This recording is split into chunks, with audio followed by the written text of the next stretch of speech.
Good morning, my measly mother runners.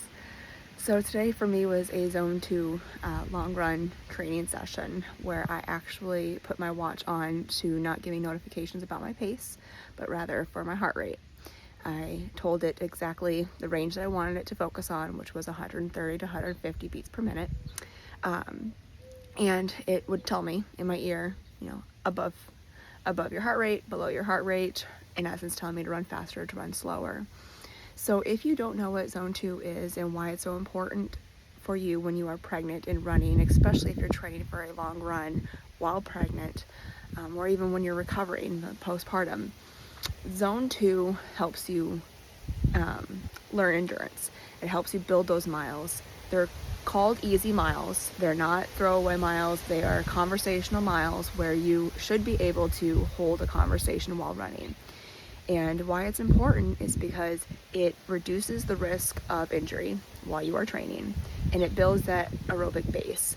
So it helps your heart, your body run in an endurance fashion. So it teaches your body how to use what energy stores you have in a controlled manner so you're not placing undue stress to you or your unborn baby.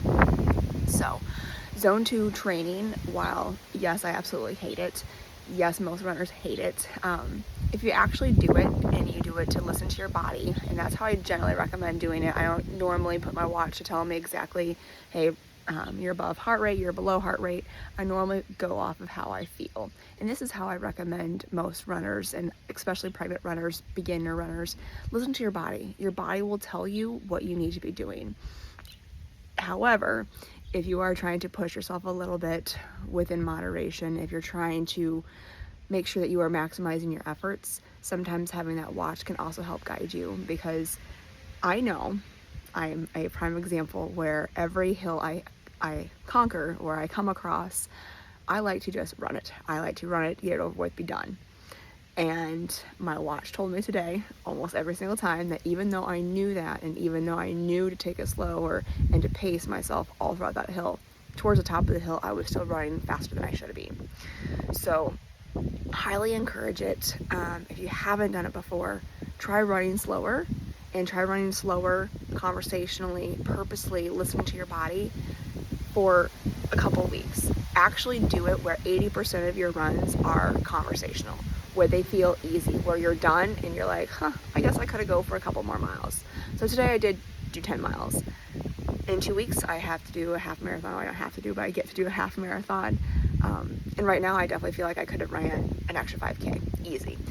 I definitely feel like I still have energy stores in my body. I still feel like I can conquer the day. And that is what is so important about being a mom runner, is if you run too hard, too fast, too much, especially if you do it in the morning, you have nothing left in the tank to serve to your children, to help your children, to be there for your children. And I'm guilty of that. I've ran several long runs with the goal of getting it done before they wake up, then spend the rest of the day trying to force myself not to go on that couch because that's all I want to do. Today, I feel great. I stayed in my zone 2. I will hopefully post the pictures of that here in a little bit as well. But I definitely stayed in that zone 2. I listened to my body, and I let my watch also tell me, hey, you're doing too much. You think that you're invisible, but you're not.